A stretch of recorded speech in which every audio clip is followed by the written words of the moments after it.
If you're a solo business owner and you have been faithful, creating content, posting it on social media, doing all the things that you feel will help you get to your destination, but nothing's really happening, something is broken. And in this podcast episode, I'm going to talk about the difference between strategy and tactic.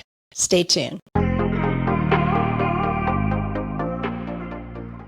Hello, and welcome to the Amplify Your Authority podcast. I am your host, Marisa Shadrick, AI marketing strategist and certified copywriter. And today we're going to get right into it, and we're going to talk about the difference between strategy and tactic. Why? Because those two words are often used interchangeably, and they're very, very different. And it may be the very reason why you're not seeing the traction or you're not reaching your destination. So I'm going to walk you through step by step and give you a clear definition of the two, give you some examples so that you can go in and self-audit your strategy, your marketing, and see where there's some misalignment. A strategy is the big picture planning. This takes a little bit of time to kind of see what it is that you're trying to accomplish with your business. Whereas the tactic is the day-to-day doing. It's the actions that you take. Strategy is a long-term vision, whereas tactic is a short-term action. Strategy defines the why you're in business. The tactic executes on the how you're going to do it. The strategy is hard to copy by your competitors. It's unique to your brand. It is your brand voice. It is your mission. All of those things that make up your business. That is hard to copy. Whereas tactics are often replicated because many people use similar tactics to reach their destination or their goal. Strategy sets a destination. So with a strategy, when you're thinking about your business, there is somewhere you're trying to get to. There is a goal. There is a destination. You're trying to achieve something at the very end. The tactic chooses the route. So when you think about strategy, say when I moved from California to Tennessee, our goal, our destination was Tennessee. The tactic would have been the route that we chose, the stops that we made. Maybe we had to detour. That is the tactic, but the destination never changed. The destination was already set. Strategy is very stable and it's very foundational. It is the cornerstone, the plumb line, whereas the tactic is very flexible and adjustable. The strategy is driven by purpose, your values, your mission, and so forth. Whereas the tactic is driven by performance. It's something that you can measure, something that you can review. It's typically in the form of analytics, the open rates, right? The organic traffic that you receive on your website. Those are all connected to tactics. Now, the common mistake is to think that the tactic is a strategy. So mistaking tools and platforms like social media as a strategy is a common mistake. It's not really your strategy. And we'll go over what strategy is. But here's another common mistake. Having disjointed tactics without an intentional, clear goal. You can't just start posting on social media without knowing what you're going to do on social media. Every platform should have a reason why you're there. For example, I'm on LinkedIn, so I have a specific goal for what LinkedIn is going to provide for me. And that is a tool that I use. And so if you're on Instagram or if you're on Facebook, what is the outcome that you want from being on that platform? How is that tool or that platform going to help you achieve your goal or reach the destination, right? I often say it's like having little employees. What are all these tools and platforms going to do to increase the bottom line? Another mistake is feeling productive without making progress because you've mistaken tactics for strategy. So in order to get some clarity around this, I'm going to give you some examples of what strategy is and then give you some examples of tactic, because these two are very, very different. And you have to understand that strategy doesn't change much, but the tactics can. So here are 9 examples of strategy. Number 1, the positioning strategy. This is basically what you want to be known for, how you want to be set apart from your competitors. So in order to do that, you need to do a little competitor research and figure out how you're different. And that may align with your experience, your background, and your skills. Number 2, brand strategy. Clarify your mission, your values, the tone, and the visual identity you want connected with your brand. This helps build that emotional connection and trust. So the brand strategy is important, and that's part of your overall strategy. Number 3, audience strategy. Choose a specific niche. You've heard this before, like who are you serving? Because if you have a funnel and you have a plan to execute, but you don't know who you're serving and who you're targeting, it's not going to be very successful. So audience strategy is choosing the specific niche that you'll serve and building the messaging around that so they can self-identify and understand that you're speaking to them. In free content, in offers, you want to be able to understand their pain points and their aspirations. Number 4 is visibility strategy. And this is simply deciding on what you're going to do on a consistent basis to get in front of new audiences. Are you going to be posting short videos? Are you going to be speaking from stage? Are you going to be perhaps trying to be a podcast guest on other podcasts? What is the visibility strategy that you've chosen? Are you decided to maybe have Facebook ads? What are you going to do to get in front of your people? Number 5 is content strategy. What type of content, whether it's written or if it's in audio form or in video form, are you going to create? Is it going to teach? Is it going to inspire? Is it going to be entertaining? You have to map out the customer journey as well and figure out, is it going to be something that helps beginners, intermediate, or advanced? What type of content is it going to be? Number 6 is email marketing strategy. What are you going to do to nurture your email subscribers? Are you going to create a newsletter? How are you going to continue to build relationship and earn their trust through email marketing? Are you going to set up automations? Are you going to use more storytelling? All of this is part of the strategy that you need to think about ahead of time. Number 7 is monetization strategy. How are you going to earn money? Are you going to have digital courses? Are you going to be a consultant or a coach? Are you going to maybe offer a membership? How are you going to do this? Are they going to be low-end offers or high-end offers? All of this is important to figure out how you're going to bring in revenue. You can have multiple ways, but you need to think about this ahead of time so everything becomes very seamless. Number 8 is partnerships and collaboration strategy. Are you going to identify certain partners, perhaps people or other businesses where the audience is aligned, but you're not competing against each other? Would you be able to promote each other's products or services? Are you going to collaborate with other business partners where you can expand your reach without adding more to your plate? This is something to consider because it's often the way that we grow our business is through partnerships. And number 9 is the client experience strategy. How are you going to show up for your clients? How is it that you're going to wow them? What is it that you're going to provide? What is it that maybe will be different about your clients working with you than working with someone else? What's that first impression all the way to the testimonial look like? Think of your clients and how you want to be remembered. And this is an important strategy to consider as well. So now that you understand strategy a little better, you can see why this doesn't really change much. Your strategy remains like a foundation for your business. But now how are we going to execute? That's where we start to look at tactics. It's the how we're going to reach our goal or our destination based on the strategy we created. So let me give you an example of tactics that are not strategy and often get confused for strategy. Number 1 is posting daily on social media. That is a tactic. That's a means to an end. That's how we're going to be able to reach our destination because of the strategy that we've created.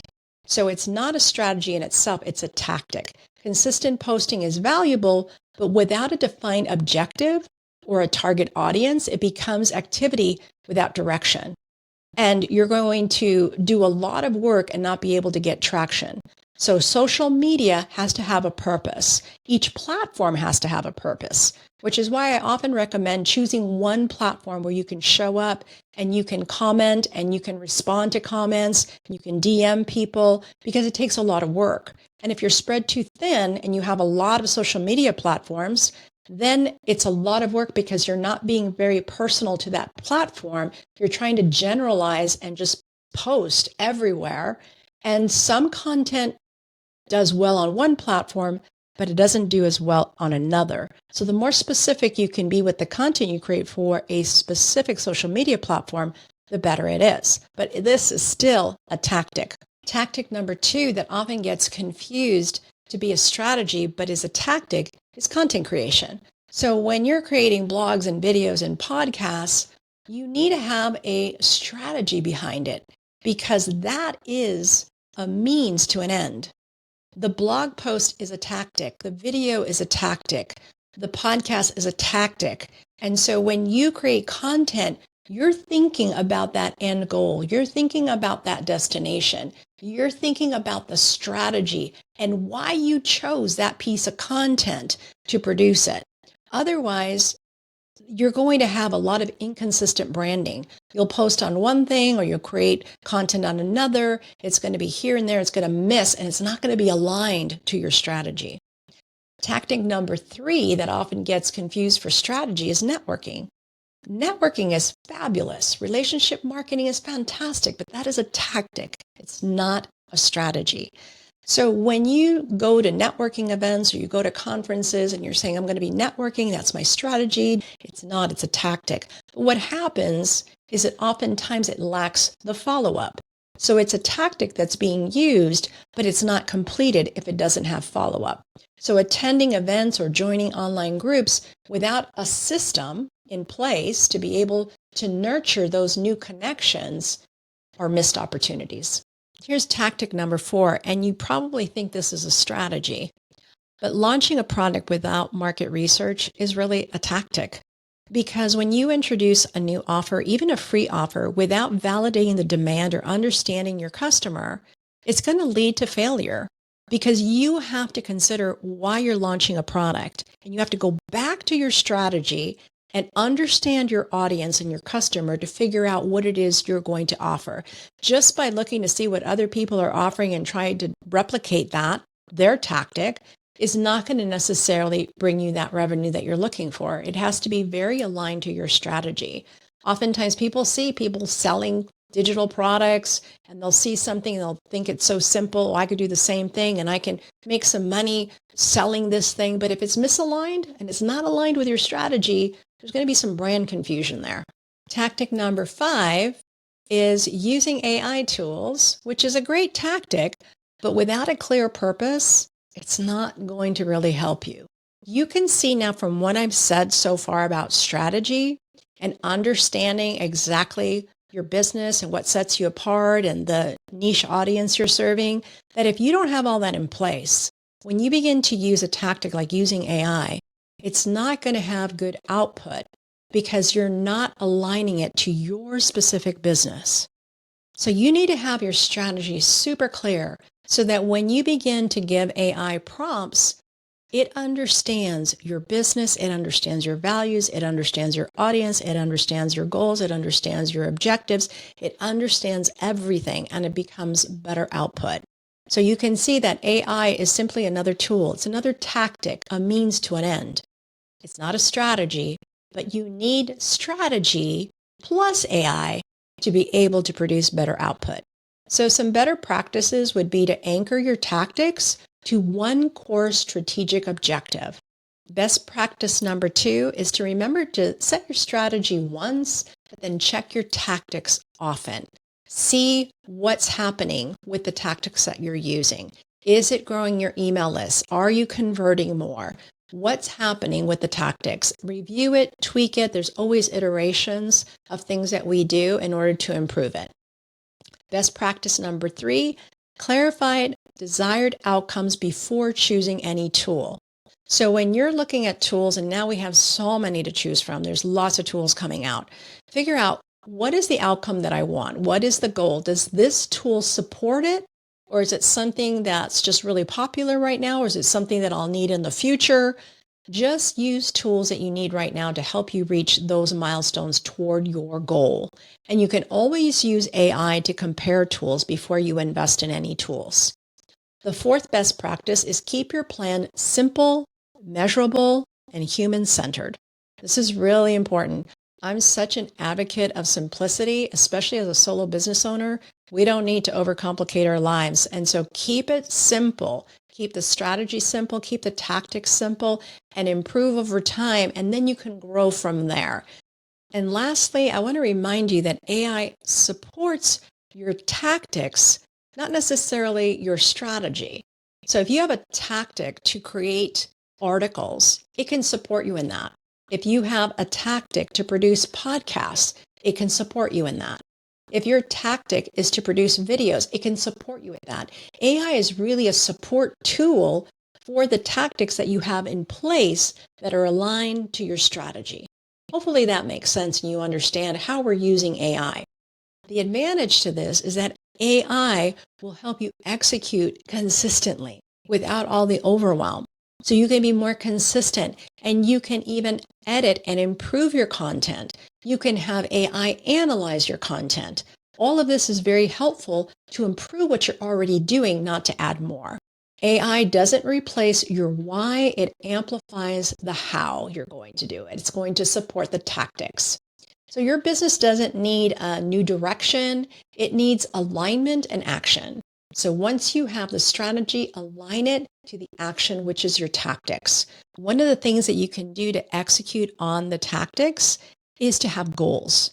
And sometimes within those goals, you have to set new habits. And it's really difficult for solo business owners to do this because it sounds like another thing that they have to do.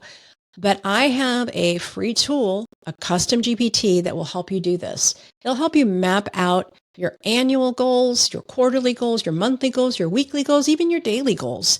And I use the SMARTER framework. I am a full focus certified pro. If you know Michael Hyatt, it is part of what he had started with the SMARTER framework and is now called Full Focus.